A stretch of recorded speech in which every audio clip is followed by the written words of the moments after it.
tekan mi tekan hamrayitin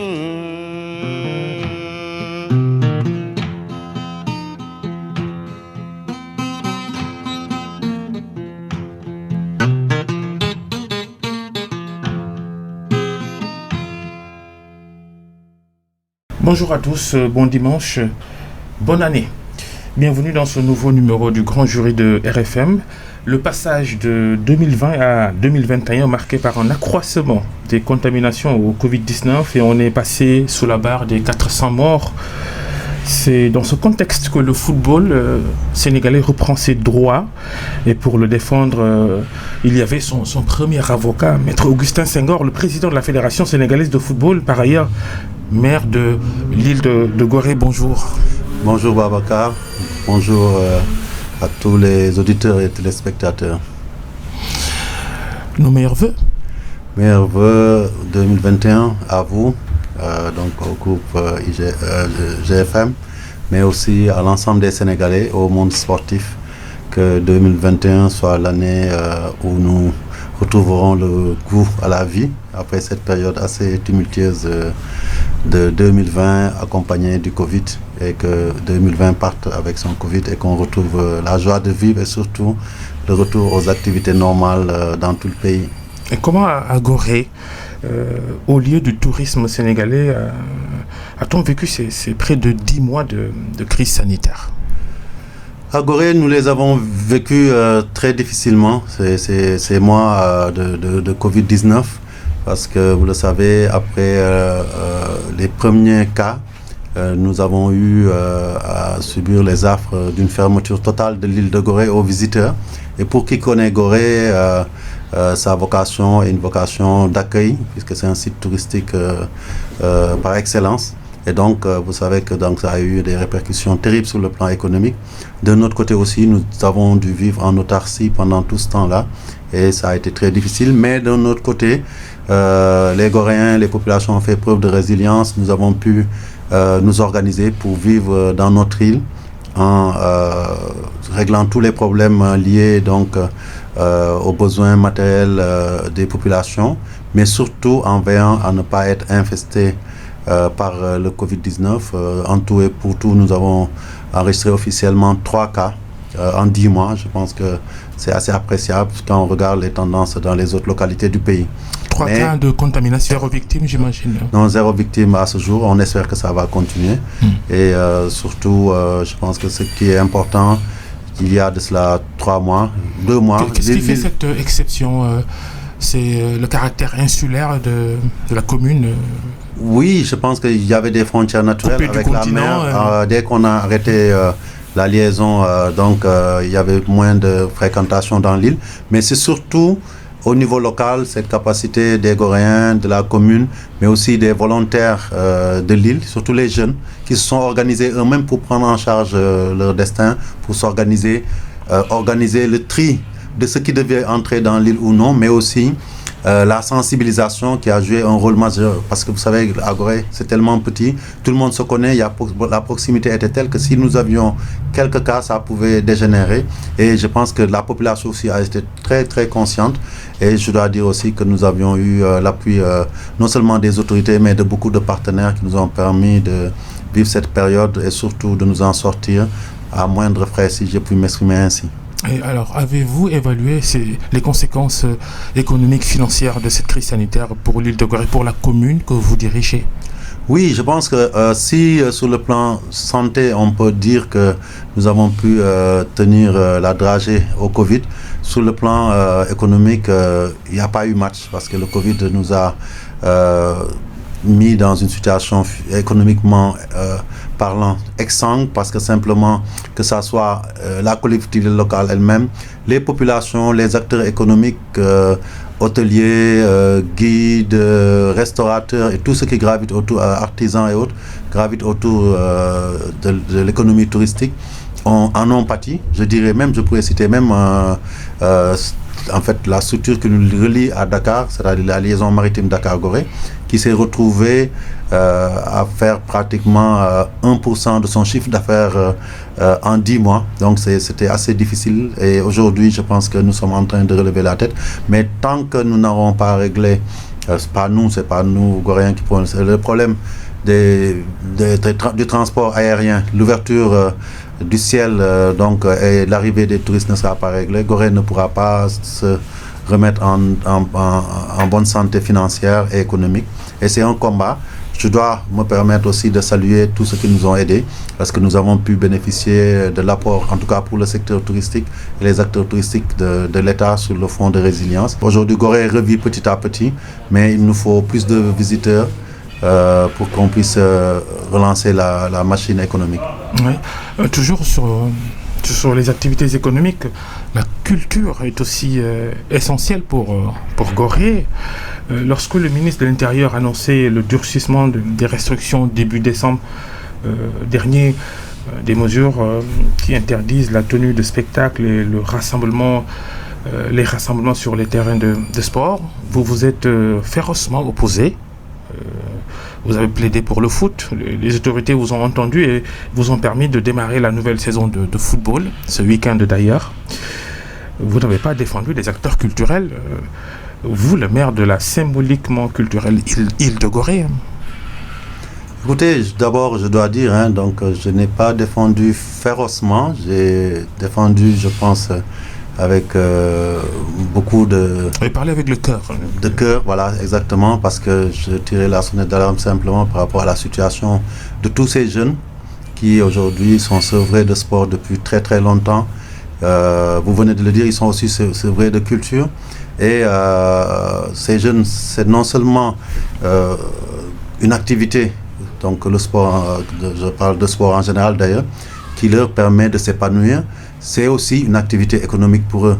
Donc un débouché, dans un contexte où il est très difficile de trouver du travail, certains jeunes vivent du football, des milliers de jeunes ont l'espoir, et de parents d'ailleurs, ont l'espoir de pouvoir arriver à jouer au football. Si on reste une année sans football, c'est des carrières qui sont en l'air, c'est l'espoir de beaucoup de familles qui est ruiné. Et donc j'ai voulu tirer la sonnette d'alarme. Et n'oublions pas aussi que le sport, dans un contexte justement de pandémie où on dit que ce sont les plus faibles qui sont les plus affectés, permet d'avoir les ressources, donc je pense physiques et morales d'ailleurs pour résister à la maladie. Ne pas faire le sport, ça devient compliqué. Cela ne veut pas dire que nous ne sommes pas conscients des enjeux. La santé passe avant tout, mais justement, on dit souvent que le sport contribue à l'amélioration de la santé de tous les individus. D'un autre côté aussi, je pense que les sportifs, le football aussi en premier, ont montré la voie dès qu'il s'agissait de faire face au Covid et se sont mis aux côtés des autorités pour vraiment combattre le Covid. Et quand aussi nous avons vu que dans beaucoup de pays, les gens continuaient à se battre contre le Covid tout en pratiquant le sport, que ce soit dans les pays occidentaux comme aussi en Afrique. Nous avons dit que peut-être il est temps, presque un an après, que le football puisse reprendre droit de cité dans notre pays. Et je dois remercier ici les autorités, au premier plan le chef de l'État qui a compris cela, ainsi que le ministre des Sports, le ministre de l'Intérieur, le ministre de la Santé, pour avoir compris qu'il fallait nous accompagner pour qu'on puisse continuer à lutter contre le Covid tout en pratiquant le sport, et surtout le sport de haut niveau, parce que le football en a besoin, mais aussi les jeunes, les sportifs en ont besoin, et ceux qui vivent aussi du football. Aujourd'hui, au bas monde, nous pouvons compter à peu près 3000 emplois qui dépendent du sport, du football dans sa globalité. Si on devait l'étendre à toutes les disciplines, peut-être que ce serait à peu près 10 000, parce que nous avons plus à peu près 47 ou 48 fédérations ou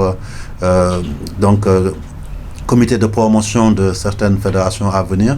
Donc tout ça fait qu'il y a des enjeux économiques importants, mais aussi des enjeux sportifs. Et je pense que les autorités l'ont bien compris.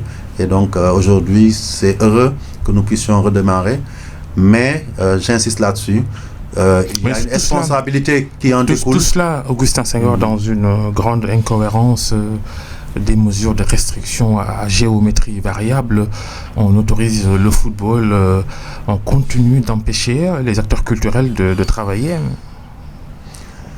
Écoutez, Les contextes ne sont pas les mêmes. Hein. Donc aujourd'hui, je ne veux pas moi-même avoir à trancher un débat pour lequel il y a des personnes plus compétentes que moi. Vous-même, vous l'avez dit, Gorée est culturel. Moi-même, je me suis beaucoup investi dans le domaine culturel. Dans un monde idéal, effectivement, il faut que toutes les activités reprennent. Mais à certains moments clés, je pense qu'il appartient aux autorités d'apprécier. Et je pense qu'ils ont discuté avec les acteurs culturels. Ils sont en train de chercher des solutions. Et ils ont tenu à les accompagner, surtout dans ces périodes de fin d'année, où peut-être aujourd'hui, la difficulté, c'est que si dans le sport, on peut jouer à huis clos, dans les activités culturelles, les concerts, les boîtes de nuit, c'est impossible de parler de huis clos. Donc peut-être que c'est à ce niveau-là que ça se joue. Mais je ne désespère pas que des solutions soient trouvées. Les meilleures pour les Sénégalais d'abord, mais aussi ensuite pour les acteurs culturels pour que toutes les activités reprennent. Mais la seule voie de salut aujourd'hui, qu'on le veuille ou non, ce sera de pouvoir aider l'État à juguler la pandémie de la meilleure manière. Et comme on le voit, tous les jours, on voit que les cas augmentent, les cas communautaires augmentent. Donc si nous voulons vraiment que l'État libère toutes les activités, nous devons nous prendre en charge nous-mêmes la responsabilité de combattre le Covid et ne pas laisser l'État à lui seul mener ce combat. Oui, la saison de football, justement, qui a démarré hier samedi, des matchs à huis clos, vous l'avez dit, mais les clubs ne sont pas soumis, les acteurs ne sont pas soumis à des tests Covid-19 obligatoires avant les rencontres. Drôle de protocole, hein, n'est-ce pas? Écoutez, pourquoi drôle de protocole? Moi, je me pose la question de savoir si aujourd'hui, dans nos activités, on est tenu à ces tests-là.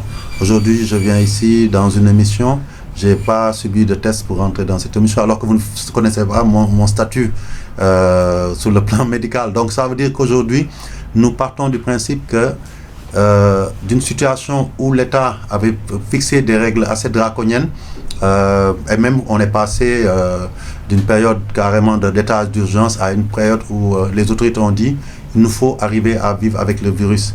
À partir de là aussi, en tout cas moi qui me suis rapproché un peu de ce qui se passe, j'ai pu constater que l'État n'est plus dans une situation où il demande à tout le monde d'être testé. Les tests massifs ont diminué. Moi qui voyage beaucoup, je me suis rendu compte que quand on va dans les services où les tests se faisaient par rapport à il y a 4 mois, ça se fait moins. On ne le fait que quand un cas de maladie est décelé. Et nous avons aujourd'hui un accompagnement de l'État avec le ministère de la Santé, mais aussi des médecins qui gravitent autour du football, autour du sport, pour mettre en place un protocole qui nous permettra de jouer dans des conditions sécurisées, étant entendu que, comme vous l'avez pu le suivre, le comité exécutif, mais aussi la Ligue professionnelle, la Ligue amateur ont pris une batterie de mesures qui nous permettront de compétir. Ceux qui seront peut-être malades, comme dans nos services, hein, ça se passe comme ça, seront mis de côté pour pouvoir être traités. On protégera ceux qui seront en contact, mais le football continuera parce qu'on a pris des dispositions pour élargir le nombre de joueurs qui peuvent participer à ces matchs-là, pour que, comme la FIFA l'a fait, comme la CAF, mais aussi dans d'autres confédérations, le football puisse continuer tout en se préservant du mieux que nous pouvons de la maladie. Alors, des rencontres du championnat sénégalais hors protocole CAF, hors protocole FIFA? Non, pas du tout. Nos protocoles s'inspirent largement des protocoles FIFA et CAF. Ça, c'est clair. Alors, on voudrait bien comprendre ce huis clos-là. 90 personnes maximum autorisées dans les stades, 15 journalistes seulement, c'est pas le plus grave. Mais vous savez, sans test, ces stades peuvent devenir des sources et des souches de contamination.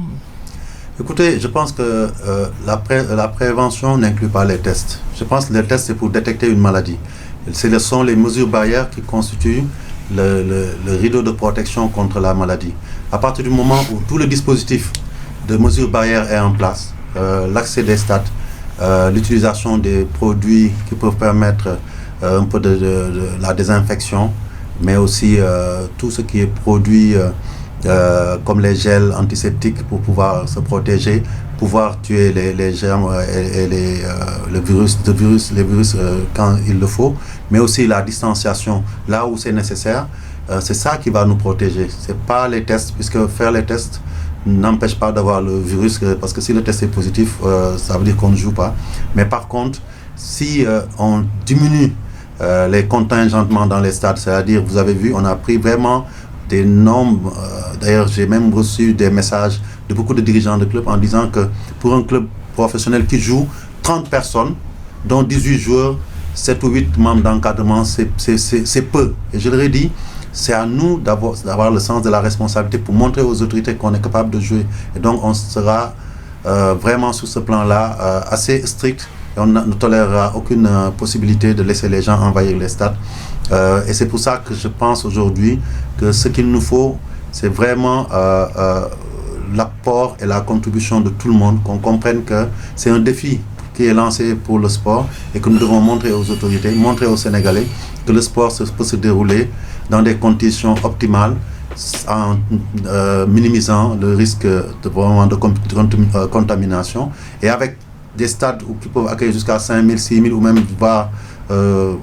10 000 places, 10 000 personnes, où on ne met que 90 personnes. Je pense que le risque de contamination est vraiment réduit à sa plus simple expression, à mon avis. Alors, ces championnats ont été arrêtés en mars 2020 et qui reprennent en janvier 2021. On a vu la fédération soutenir beaucoup les clubs, beaucoup de subventions accordées. Ça vous a coûté combien l'arrêt brutal de ce championnat en raison de cette crise sanitaire? Oui, aujourd'hui, on a dépassé le cap des 1,350 milliard qu'on a investi. Et ça, c'est seulement en subvention.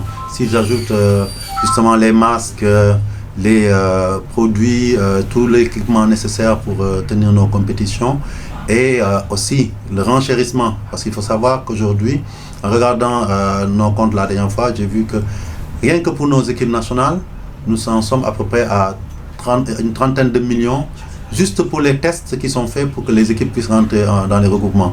Donc ça a été énorme. Moi, je dois dire qu'aujourd'hui, je suis à peu près, en tant que fédération, à 1,5 milliard dépensés, si je mets aussi les charges induites par les derniers matchs de l'équipe nationale.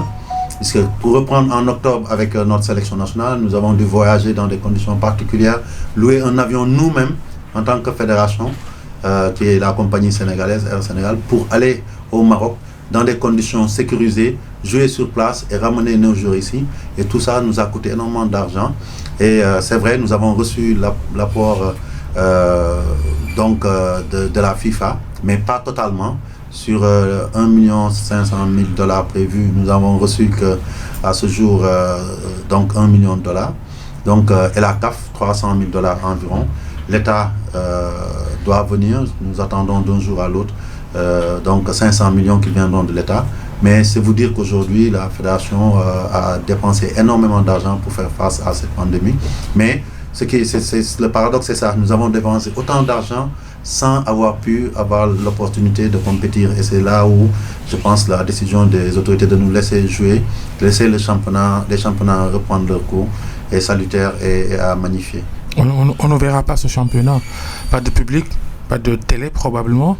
Cette histoire de sponsoring... Nous allons discuter avec une télé, parce que notre volonté au moins pour la ligue professionnelle, ce serait de pouvoir diffuser 1 ou 2 matchs par week-end. Puisque les gens aujourd'hui sont restreints au niveau de leur circulation, ils seront plus présents chez eux. On essaiera de leur offrir ces matchs-là pour qu'ils puissent les sauver à domicile, et nous sommes en train de discuter avec...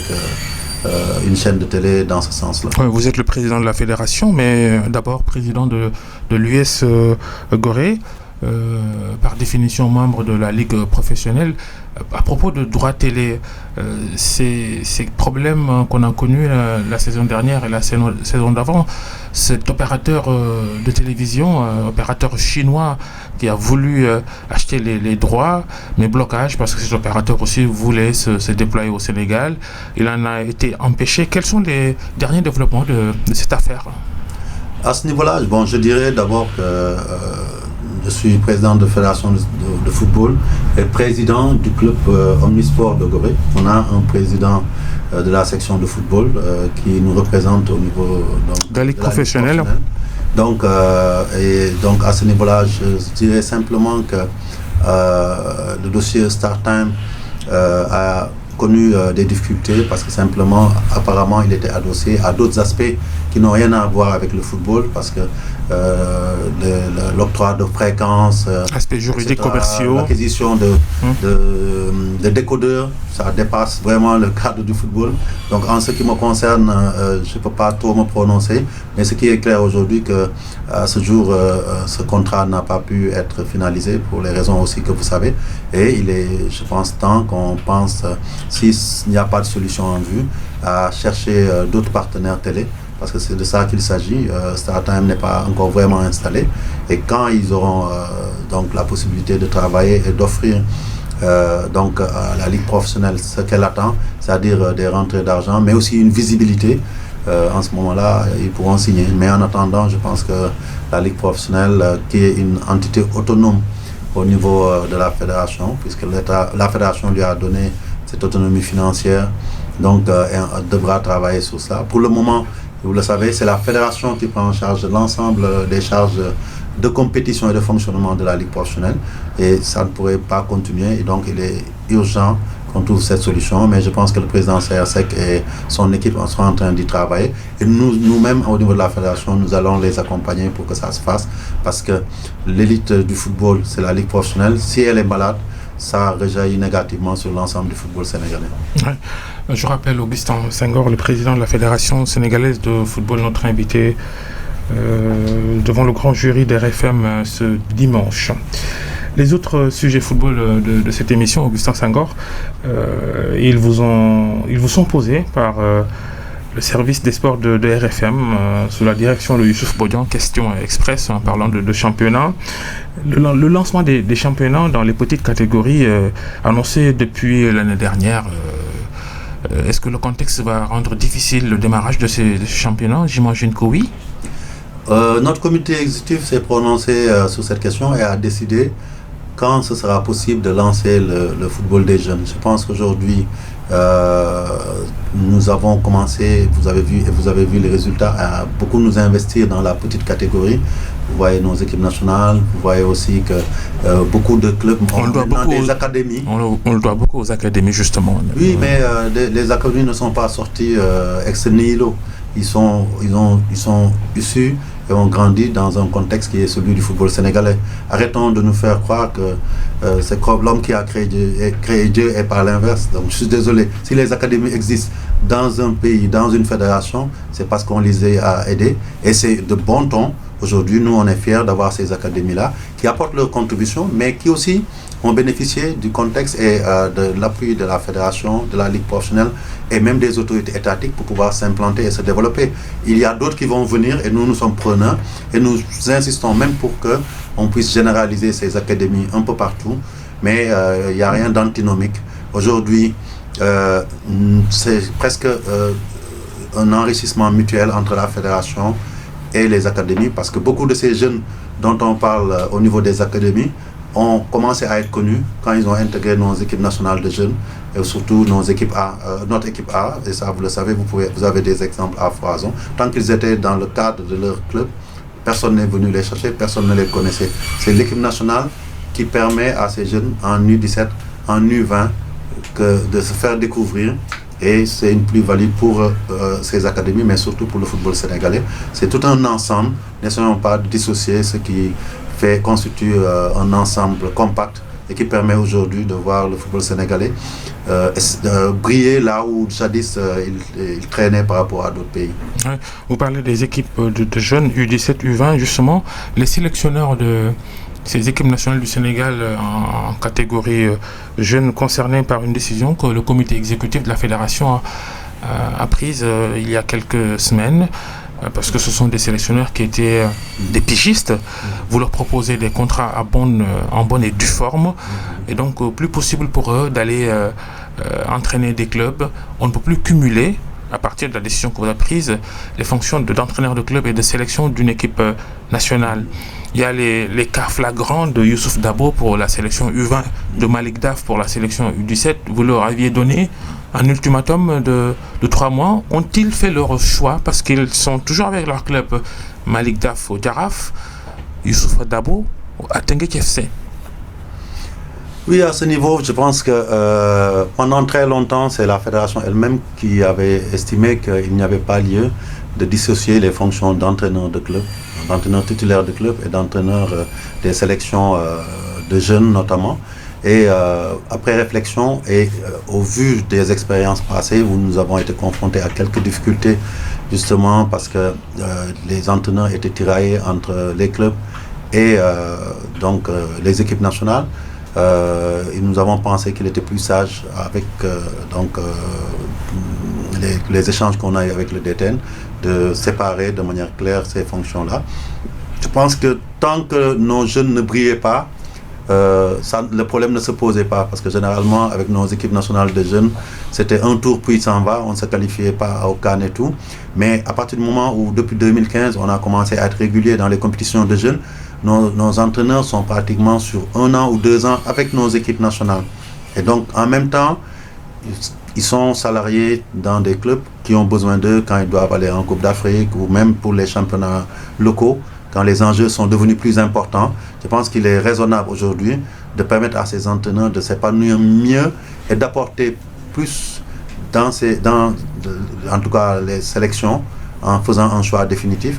Et surtout, ça ouvre l'éventail d'entraîneurs qui peuvent apporter sa contribution, progresser et qu'on n'ait pas un groupe restreint qui gère les clubs d'élite, les meilleurs et qui sont aussi en même temps dans les sélections. C'est pour ça qu'on a pris ces décisions. Est-ce que le délai qu'on leur a donné a expiré? Je dirais non, mais sachez que nous sommes en train d'y travailler. Le comité exécutif passé l'a évoqué et certainement à la prochaine réunion, qui se tiendra, je pense, courant janvier, l'entraîneur nous proposera, le DTN nous proposera donc les nouveaux attelages après s'être concerté avec les entraîneurs qui ont le choix. Même quand ils resteront dans les clubs, ils seront à la disposition du football sénégalais. Si certains préfèrent venir dans les sélections aussi, ils seront les bienvenus.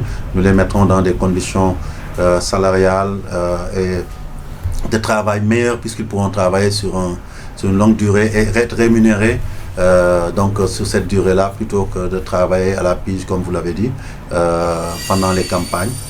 Mais en tout cas, je pense que c'est la meilleure décision que la fédération pouvait prendre. Et à ma connaissance, tout le monde l'a salué, aussi bien dans le monde des entraîneurs que les dirigeants de clubs, mais aussi au niveau des instances du football, tout le monde l'a apprécié positivement. Après, il s'agira pour les 2 entraîneurs qui sont concernés de faire un choix. Je pense qu'il leur reste encore le temps pour le faire. Ils sont en concertation directe parce que le comité s'il prend une décision, c'est la direction technique nationale qui est chargée de l'appliquer. Et donc Maya Sinma prendra les décisions des meilleures pour l'intérêt du football. Et certainement, en ce moment-là, nous pourrons communiquer sur les nouveaux attelages. Et vous saurez si Malick Daf et Youssou Dabo restent entraîneurs de nos équipes de jeunes ou non. Youssou Dabo qui n'a pas pu qualifier l'équipe des moins de 20 ans à la prochaine CAN U20 qui se déroule en Mauritanie, cette année d'ailleurs en 2021. Une grosse déception, un gros bémol, vous évoquez les résultats de ces équipes de jeunes depuis 2015. Ça se passe à côté en Mauritanie, on n'y sera pas. Oui, c'est une grosse déception, on ne va pas le cacher. D'abord parce que... Est-ce qu'il y aura des conséquences administratives Je dirais d'abord que nous avions l'ambition d'y retourner parce que nous voulions enchaîner une 4e qualification. C'était important pour maintenir cette logique de formation des jeunes parce que se qualifier pour les CAN, c'est important au plan du palmarès, mais surtout important pour permettre à des générations de grandir, d'arriver à maturité pour pouvoir passer. Est-ce que vous allez garder Youssoufa Dabo à la tête de cette équipe-là? Apparemment, notre plan ne vous intéresse pas. C'est la tête de Youssou ou non qui Non, vous intéresse. pas du tout. Aujourd'hui, peut-être qu'il est arrivé à un niveau de saturation. Vous allez évoluer. Je pense que Youssou a fait d'excellentes choses ici avec nos équipes nationales. Il a bien travaillé. Et même en club, on voit qu'il est assez performant.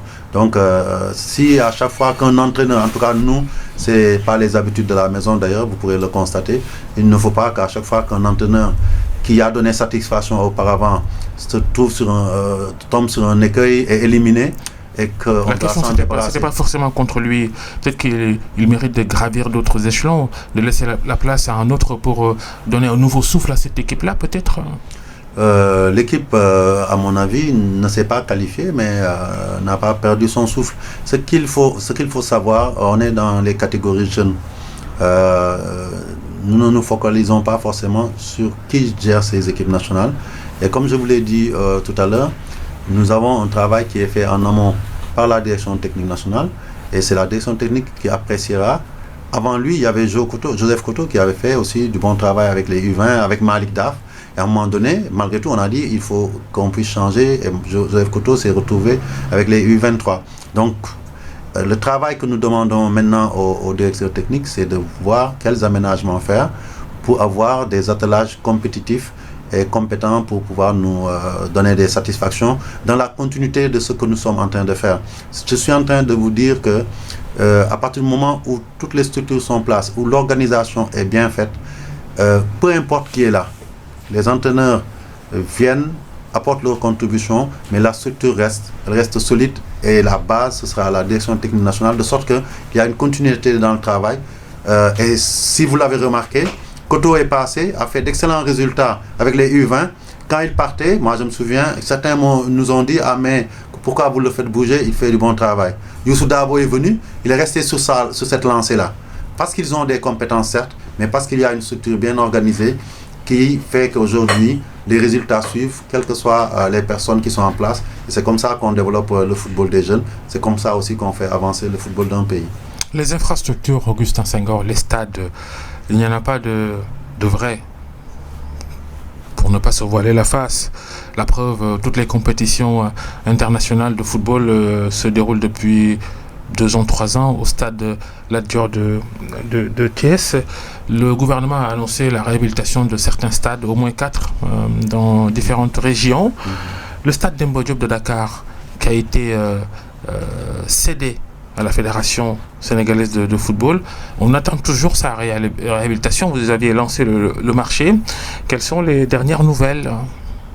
Oui, je pense qu'à ce niveau-là, là aussi, la dernière réunion du comité exécutif s'est prononcée là-dessus, parce qu'il fallait choisir l'architecte, le cabinet d'architecture qui devait être en charge des travaux.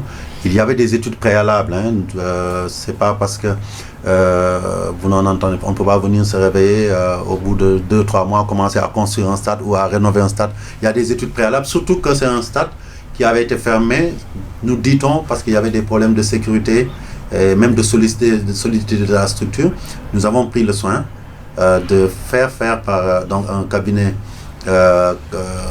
sénégalais le travail d'audit de la structure du sondage. Ouais. Donc, et ça, c'était important.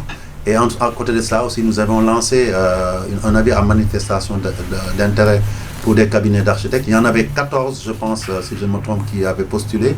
Nous avons retenu une shortlist de 3.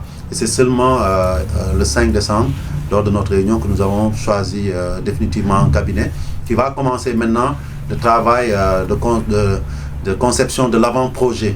Et pendant ce temps-là aussi, nous sommes en train de travailler sur le volet mobilisation du financement, pour le moment qui est arrêté à 5 milliards. Et je pense que ça va aller vite.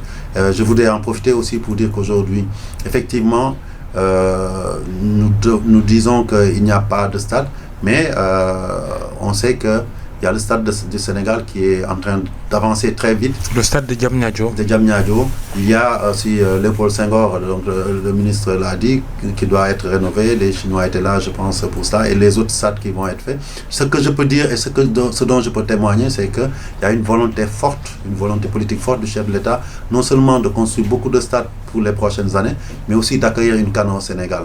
Et donc ça, plusieurs fois, quand il m'a reçu, il me l'a dit. Et dans ce sens-là, on ne peut pas le faire sans réaliser ces stades. Aujourd'hui, on est dans le dur, c'est vrai, mais dans quelques années, 2 ou 3 ans, quand tous ces stades-là sortiront de terre, nous serons en mesure d'accueillir une CAN, après celle de 1992. Et je dois aussi me féliciter, on ne le dit jamais assez, d'avoir aujourd'hui une fédération qui est sortie de l'habit de fédération de gestion juste de la compétition, mais qui est une fédération qui bâtisseur. Aujourd'hui, vous parlez de Demba Diop, mais je peux dire aussi qu'au côté de l'État, si le stade de Lat Dior est en bon état pour accueillir ces compétitions-là, c'est parce que la fédération y a investi aussi. Lat Dior qui devrait être réfectionné, non? Non, mais bon, aujourd'hui, il y a juste des travaux à finaliser et nous le faisons de concert avec... Vous avez dit avant mars 2021. Avant mars 2021, ce que nous allons faire, parce que nous avons commencé, ceux qui sont venus sur les matchs d'octobre et de novembre et ont vu l'état de la pelouse qui s'est amélioré, les équipements, les bandes touches, les vestiaires. Nous sommes en train d'exécuter donc un programme pour faire en sorte que ça soit un stade avec des places assises totalement, donc à peu près 12 000 places assises. Et d'ici février-mars explicitement, vous verrez que ce sera un autre stade.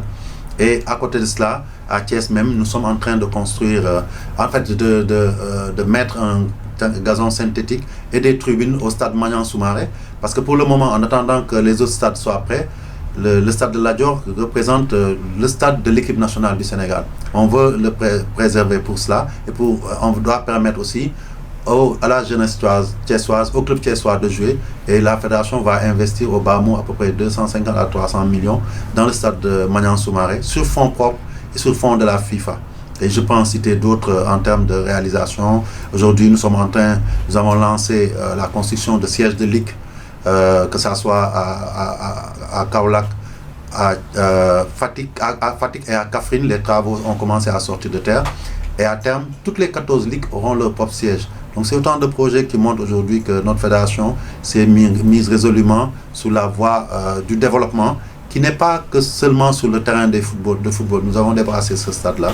Et c'est cette vision-là que nous voulons asseoir pour que cette fédération puisse arriver à un moment donné où on va co-réaliser le développement du football avec l'État, alors qu'avant, c'était l'État qui prenait tout en charge à 100%.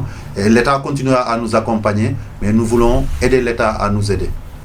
Augustin Senghor, maintenant votre candidature à la présidence de la CAF, la Confédération africaine de football, le 12 janvier prochain, dans quelques jours donc, les différentes candidatures seront examinées pour validation ou invalidation.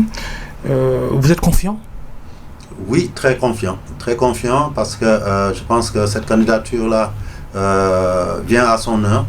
Je suis quelqu'un qui est dans le sérail depuis assez longtemps, depuis 11 à 12 ans maintenant. J'ai tout connu au sein des instances internationales du football, que ce soit la CAF particulièrement, mais aussi à la FIFA. J'ai un vécu ici. Les gens peuvent témoigner des progrès que le football sénégalais a fait et de l'expérience que j'ai pu y acquérir. Aujourd'hui, le Sénégal est le premier pays au ranking FIFA en senior. Nous sommes présents dans les petites catégories. Même le football féminin pointe son nez. Nous sommes encore présents dans ce qu'on appelle les footballs diversifiés. Et je vous ai déjà égrené tout à l'heure tout ce qu'il faut, tout ce que nous sommes en train de faire en termes de réalisation. Donc aujourd'hui, la CAF est à la croisée des chemins, a besoin d'un homme d'expérience, d'un homme compétent. Mais aussi, je pense que j'ai cette chance-là dans mon cursus au niveau des instances internationales pour d'avoir pu nouer des relations et d'avoir pu me faire apprécier par mes collègues présidents. Et tout cela fait qu'aujourd'hui, je pense et j'estime être le candidat qui peut relever ce nouveau défi après les difficultés que la CAF a connues et au point aujourd'hui d'être dirigé aussi bien au niveau de sa présidence qu'au niveau de son secrétaire général par des personnes qui ont été désignées par intérim. Ça montre à quel point donc l'institution a eu des difficultés. Vous êtes alors le candidat de la bonne gouvernance. Pas seulement de la bonne gouvernance, je serai candidat de la bonne gouvernance parce que dans tout mon cursus, ça a été mon moteur, ça a été mon viatique. Mais aussi, je pense qu'aujourd'hui, se limiter à juste affirmer que le problème de la CAF, c'est la bonne gouvernance, c'est partir déjà sur un autre échec. Nous sommes une confédération qui a un vécu, qui a ses réalités, qui a fait des progrès sur certains aspects sur lesquels on ne met pas qu'on ne met pas souvent en exergue et qui aujourd'hui a besoin d'un nouveau leadership qui lui permette justement non seulement de rendre visible tout ce qui a été fait, mais surtout de renforcer, de consolider. Mais bien entendu, aujourd'hui, les problèmes de gouvernance structurelle sont là.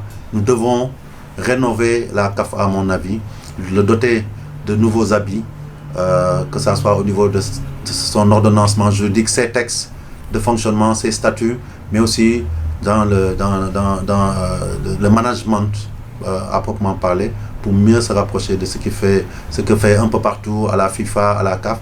Je dois dire aussi que ces crises-là peuvent permettre de franchir, de faire des bons qualitatifs. La FIFA a connu ses heures de difficulté en 2015 et après elle a fait preuve de résilience, elle s'en est sortie. Aujourd'hui, c'est le tour de la CAF, mais pour cela, il faut trouver le leadership qu'il faut, il faut trouver l'homme qu'il faut pour travailler avec une équipe qui puisse rebâtir, recadrer la démarche managériale de la CAF. Et je pense, je le dis et je le répète, aujourd'hui, ceux qui gravitent autour de la CAF, ceux qui gravitent autour de l'environnement du football mondial, savent que Augustin Senghor remplit tous les critères nécessaires pour pouvoir être l'homme de la situation. Il y a 3 autres prétendants. Jacques Anouma, on parlait tout à l'heure d'expérience, oui, beaucoup d'expérience. Jacques Anouma de la Côte d'Ivoire, Patrice Motsepe, le président des sud-africain du Mamelodi Sundowns, candidat sérieux lui aussi. Ahmed Yahya de Nouadhibou, de Mauritanie. Il a été agité l'idée d'une candidature unique pour la façade ouest du continent, Mauritanie, Sénégal, Côte d'Ivoire. Est-ce que cette candidature unique, vous y travaillez toujours entre vous, Jacques Anouma et Ahmed Yahya? Est-ce que ça avance? Oui, je dirais que nous y travaillons puisque ces derniers jours j'étais à Cotonou avec Jacques Anouma, j'étais aussi parti à Abidjan et pendant ce temps-là nous avons eu... Quand vous présentiez vos condoléances à la famille proche de Sidi Diallo. Mon homonyme Augustin Sidi Diallo, et nous avons eu plusieurs séances de discussion sur cette question et c'est vrai, à ce stade on ne peut pas dire que ça a avancé. Mais il faut savoir que ce qui est important, c'est que nous avons décidé tous les deux de continuer les discussions, de nous retrouver pour essayer de trouver un modus vivendi. Parce que nous avons conscience aujourd'hui que l'Afrique de l'Ouest regorge de personnalités qui peuvent diriger la CAF, mais il n'y en a qu'un seul qui pourra y être. Et comme je l'ai dit, vous-même vous en avez parlé, certains ont des qualités indéniables, ont des atouts. Mais après, il faut, je pense, procéder à une synthèse des profils pour savoir quel est le meilleur profil dans un contexte précis qui est le contexte du moment. Comme je l'ai dit, je ne veux pas apporter de jugement sur mes adversaires, mais quand on analyse et qu'on fasse une sorte de benchmarking sur le profil de tous les candidats, on se rendra vite compte que le nom qui doit émerger, c'est le mien. Je le crois fortement et je pense aussi que mon travail, c'est d'essayer de faire comprendre à mes collègues présidents ou mes concurrents qui sont de la même zone qu'on peut travailler ensemble, mais autour de ma candidature qui puisse aujourd'hui fédérer, parce que mon objectif, ce n'est pas seulement de fédérer l'Afrique de l'Ouest, c'est de fédérer toute l'Afrique, parce que je pense que l'un des mots qui a gangréné le football africain, c'est cette sorte de balkanisation sportive basée sur une division géographique ou sur une division linguistique qui nous a fait beaucoup de mal. Justement, l'enjeu linguistique, ça suffit, les francophones disent certains, ça pourrait être une brèche pour Motsepe d'Afrique du Sud pour diriger la CAF. Vous y croyez? Est-ce que cet enjeu existe déjà? Jouer au football, le ballon n'a pas de langue, donc c'est pas ça un problème de langue. Aujourd'hui, c'est quoi un pays francophone? On le sait, d'ailleurs, le Cameroun n'est pas forcément un pays à 100% francophone. Donc, je pense avec Issa Hayatou, qui a dirigé pendant longtemps. Oui, lui est francophone, mais son pays n'est pas totalement francophone. Et on le rappelle justement. Et aujourd'hui, ce qu'il faut juste dans un contexte comme ça, c'est avoir le meilleur président qu'il faut. Je pense que si c'est juste se baser sur un critère linguistique pour choisir notre président, nous ne sommes pas encore sortis de l'ornière. Le président sortant de la CAF, le malgache Ahmad était candidat à sa succession, mais il a été suspendu par la FIFA pour détournement de fonds. Il a fait appel devant le tribunal arbitral du sport.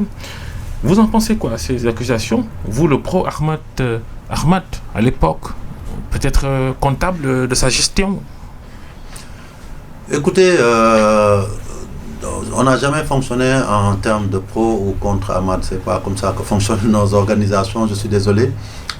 Et d'ailleurs, c'est très cocasse parce qu'un coup, on me dit, ah non, il est pro, il était pro Ayatou, il est pro Ahmad. Moi, je suis pro CAF. Je travaillais à leur côté. À chaque fois qu'on m'a confié des missions, je les ai exécutées correctement. Donc après Ahmad, nous avons eu des relations qui sont antérieures à son avènement à la tête de la CAF.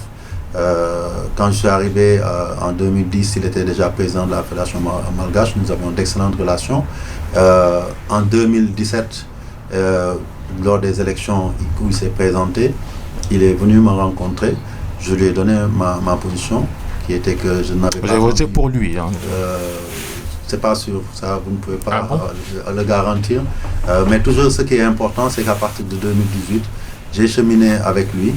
Nous avons travaillé de manière très loyale. J'ai essayé d'apporter ma contribution par rapport aux missions qu'il m'a confiées, qui étaient nombreuses, parce que la CAF était en difficulté et il avait besoin de mon expertise. Je l'ai servi et je me devais d'être loyal avec lui jusqu'au bout. Et je l'ai été, sans que ça veuille dire que je sois là pour dire moi-même, est-ce que, comme vous-même vous l'avez dit, c'est des accusations, est-ce que ces accusations sont fondées ou non?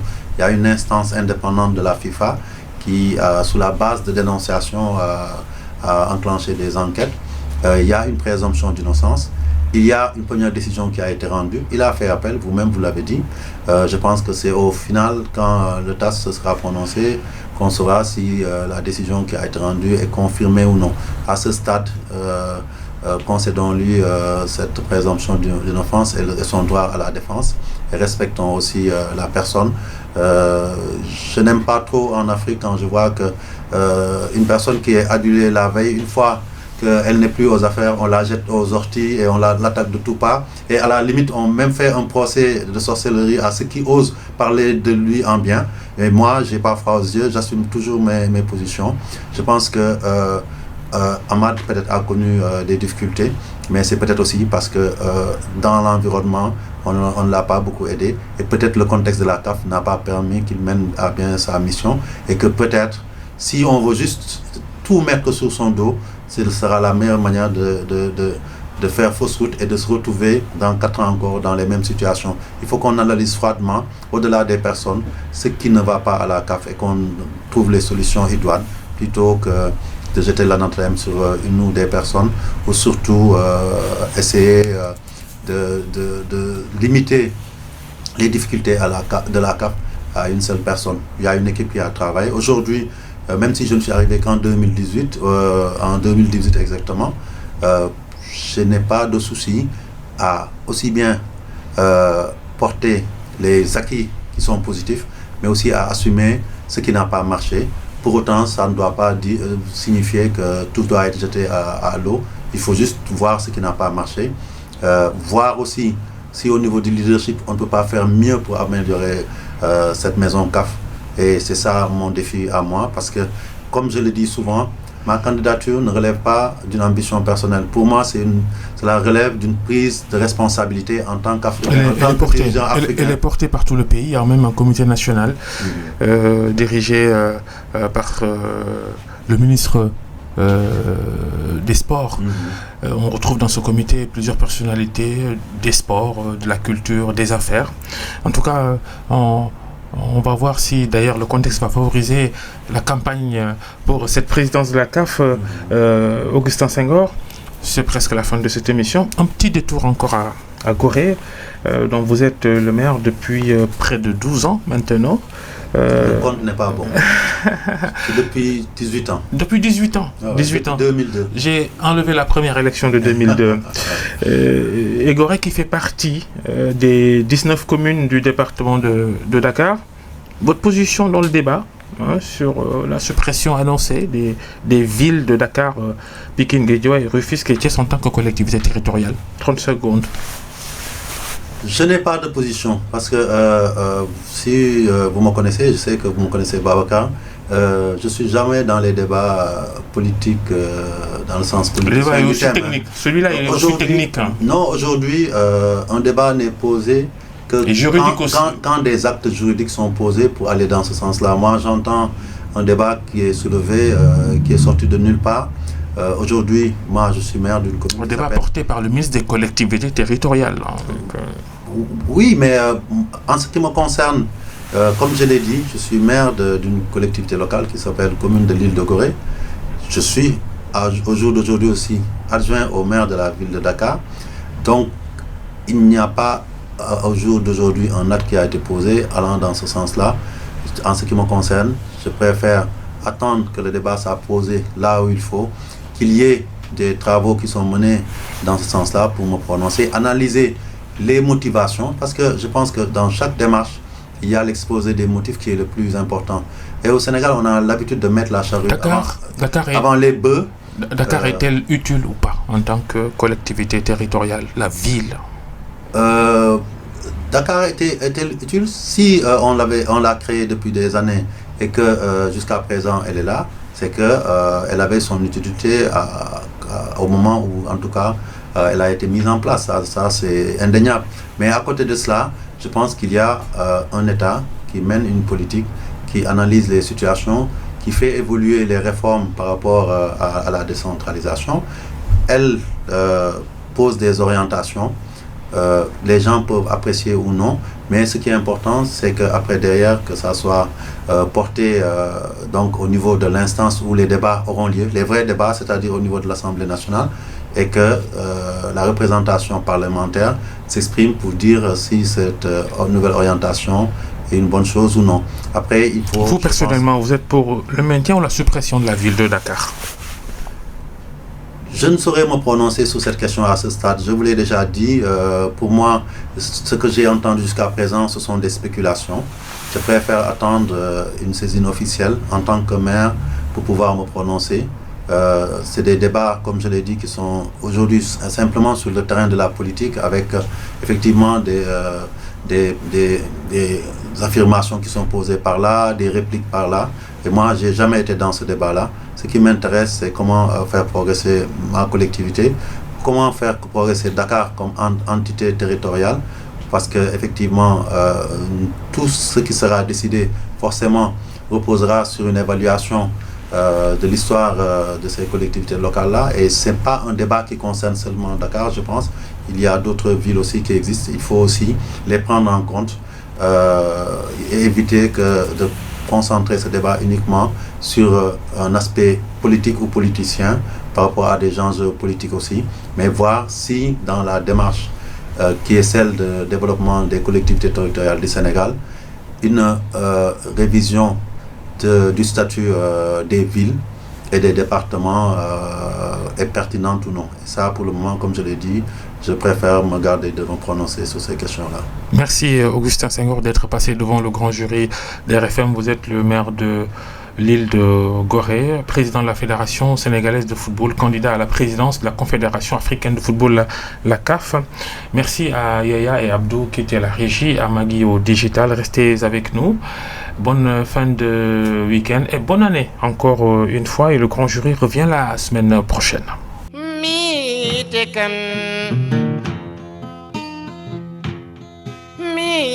tekan hamrayitin